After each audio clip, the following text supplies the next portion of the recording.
Hola, ¿cómo están? Mi nombre es Vanessa Brambilia, soy operadora en Psicología Social y la coordinadora del presente taller. Bueno, habíamos quedado hablando básicamente de los trámites de adopción, de cómo es el proceso. Habíamos quedado en la etapa en que se nos va a brindar una clave para que nosotros podamos chequear los datos si eran correctos o no. Bueno, una vez que ya realizamos eso, viene la mejor parte o la peor, depende de cómo lo maneje cada uno de nosotros.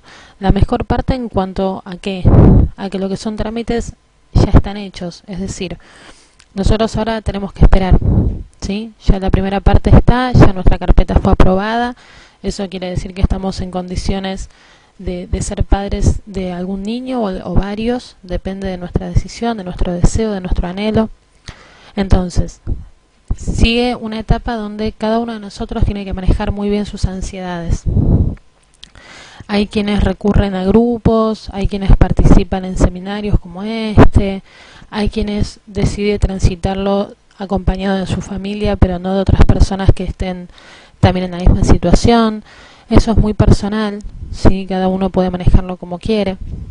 Sí es importante que tratemos de manejarlo con el mayor optimismo posible.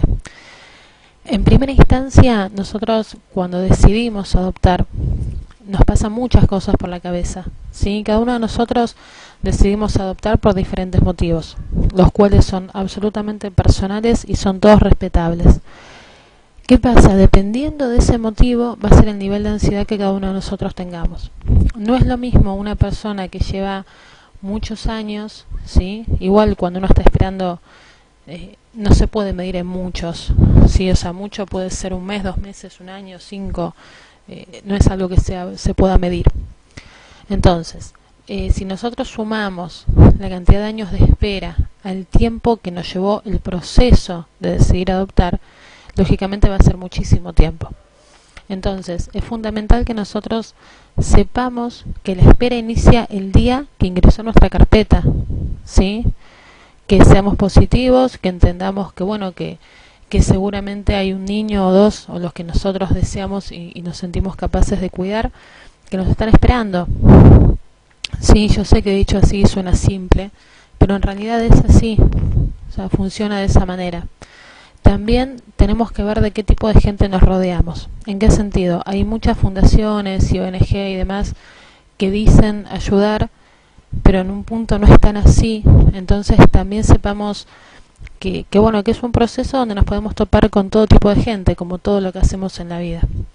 Entonces, si nosotros tenemos la suerte de contactar gente que es positiva, va a ser mucho mejor que si nos rodeamos de gente que lo único que sabe hacer es quejarse y protestar y que todo está mal y que por qué no puedo adoptar y que por qué si hay tantos niños en la calle y toda una serie de cosas. En principio los niños que están en la calle, que uno va por una plaza y los ve, o por ejemplo todos los que pasamos alguna vez por Retiro sabemos que es impresionante la cantidad de niños que hay.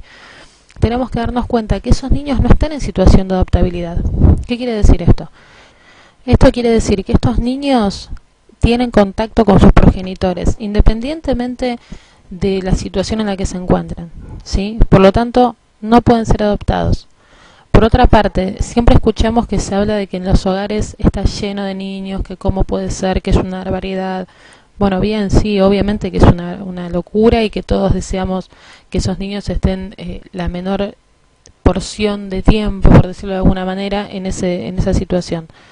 La realidad es que la situación es esa. Entonces, nosotros no nos podemos guiar por lo que dicen. Primero que es algo que dicen, es decir, no hay una persona que lo afirme, no hay una persona con nombre y apellido que diga si realmente esto sucede así.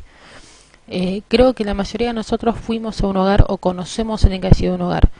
En lo personal yo trabajé mucho tiempo en un hogar y la realidad es que sí, hay muchos niños, pero también es real que la mayoría tiene contacto con sus progenitores, con lo cual no pueden ser dados en adopción. A su vez hay muchos niños que ya pasaron de los 7 u 8 años y que ellos mismos manifiestan que no quieren tener otra familia que no sea la de origen. Entonces, hay muchas situaciones que uno tiene que evaluar. Uno no puede decir, bueno, sí, este niño ya tiene que tener una familia. Sí, fantástico, tiene que tener una familia, pero está bien, es correcto realizar una vinculación de un niño que no quiere ser adoptado, que en su mente no termina de comprender su situación, que no comprende que no va a volver a su casa, a su familia de origen, más allá de que sea como sea. Ese niño no está preparado para ser adoptado, independientemente de lo que digan los papeles, independientemente de toda una serie de cosas. ¿Por qué? Porque ya pasó por una situación fea, desagradable, de violencia, o de la situación que haya sido que determinó que finalmente termina en un hogar.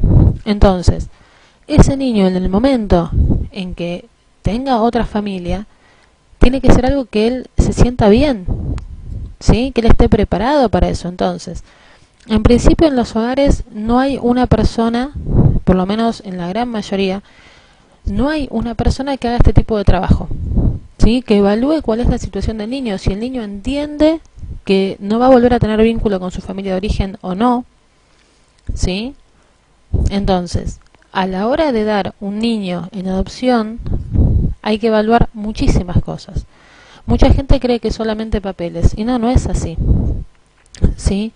Entonces, es un tema que es muy complejo, de alguna manera, para explicar, y que, como decíamos en el manual, se pueden herir ciertas susceptibilidades, con lo cual nos disculpamos de antemano, pero también hay que ser honestos, ¿sí? De alguna manera, si uno decide adoptar, lleva la documentación, hace todo el proceso, bien. ¿Qué sucede después? Viene la espera, que es la parte más difícil, es la parte donde uno se siente muy frustrado, donde uno no entiende por qué hay otras personas que tienen hijos y nosotros no, y donde uno cree que va a ser el mejor padre del mundo y compara cómo cree que va a ser con otras personas. Entonces dice, no, yo jamás trataría a mi hijo así o jamás. Entonces nos pasan muchas cosas, ¿sí? Con lo cual esas ansiedades pueden ser muy difíciles de manejar. El tema de la adopción en la pareja es un tema muy complejo, es un tema que hay que charlarlo mucho, que hay que estar seguros de que el deseo sea compartido, ¿sí? Como dijimos al principio, acá no se va a hablar de cuáles son los motivos por los cuales cada pareja o cada monoparental decide adoptar, ¿sí? Eso es algo sumamente personal, cada uno de ustedes sabrá por qué eligió este camino. Como dijimos antes, hay muchas personas que creen que solamente se quieren adoptar bebés, cosa que no es así. Entonces, es importante que podamos pensar en el hijo posible y no en el hijo ideal. ¿Qué quiere decir esto? Todos soñamos y deseamos un hijo perfecto, ¿sí? Ahora bien, ¿qué es un hijo perfecto? Es un hijo con el cual nosotros soñamos e idealizamos y lo imaginamos durante muchísimo tiempo. Bien, el hijo perfecto no existe, ¿sí? No existe ni siendo un hijo del corazón ni siendo un hijo de la panza, no existe, porque es tan simple como esto, ninguna persona va a ser exactamente lo que nosotros deseamos o esperamos. Entonces, es importante que podamos empezar a trabajar el concepto del hijo real, ¿sí? ¿Qué quiere decir esto? La mayoría dice, bueno, sí, todos quieren bebés. No, como decíamos antes, no es así. ¿Qué pasa? Lo que pasa es que la sociedad cree que cuando uno es papá, uno tiene un bebé. Uno puede ser papá de un niño de 2, de 3, de 15, ¿sí? No tiene mucho que ver el ser padre con si es un bebé o no. Entonces, nosotros idealizamos un bebé porque cada vez que se agranda una familia, uno vemos alrededor que es un bebé. Pero la realidad es que no hace falta que uno adopte un bebé. De hecho, si nosotros lo pensamos, nosotros lo que buscamos es un hijo, ¿sí? No un bebé, un hijo. Entonces, empecemos a trabajar el concepto del hijo posible. De alguna manera, si nosotros lo evaluamos desde lo que es la parte psicológica, desde lo que es el deseo, el anhelo, ¿sí? Nosotros queremos ser padres. Entonces, podemos ser padres de un niño de 2 años, ¿sí? Que está en una etapa maravillosa, como podemos ser padres de un niño de 6 que empieza a primer grado y también es una etapa maravillosa, ¿sí? Podemos ser padres de un preadolescente o de un adolescente. De hecho, en el transcurso de nuestra vida vamos a ser padres de niños grandes, porque los chicos crecen. Entonces, uno a veces cree que no está preparado. Uno dice, no, pero porque un nene de 6 o 7 años ya viene con toda una historia, y un niño de 2 también, y un niño que es bebé también trae su historia. ¿En qué sentido digo esto? Cuando cualquiera de esos niños crecen, Obviamente van a querer saber de dónde vienen, qué pasó, por qué fueron adoptados, cuál fue su historia. Por supuesto que los niños mayores van a conocer esa historia. Y los niños que uno adoptó de muy pequeños, no. Entonces, también tenemos que tener en cuenta que tienen derecho a conocer su identidad y que de hecho es fundamental que quienes adopten a un niño le cuenten su historia. Desde pequeños, ¿sí? O sea, contarle la verdad siempre. No tiene sentido decir una cosa y esperar a que sean grandes para entender. Los chicos entienden. Somos nosotros los que a veces pensamos que no van a entender. Pero los chicos entienden todo mucho mejor de lo que nosotros creemos. Además, también tengamos en cuenta que un derecho del niño es conocer su identidad, ¿sí? ¿Eso qué quiere decir? Que a los 18 años tienen derecho a acceder a su legajo, ¿sí? Y conocer absolutamente toda su historia. Esto es que quien lo adopta tiene la obligación de contarle toda su historia. ¿A qué vamos con esto? A que el hecho de adoptar un bebé no va a hacer que nosotros tengamos que decirle menos, sino al contrario, al adoptar un bebé es mucho más lo que hay que contarle, porque no tiene memoria.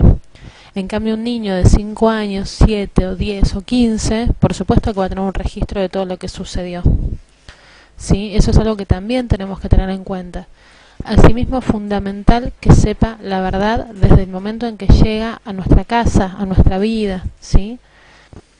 Otra cuestión que es muy importante también que podamos comprender es que por lo general en los hogares hay grupos de hermanos, ¿sí? Entonces también al momento de decidir adoptar es importante poder plantearnos la posibilidad de adoptar hermanos.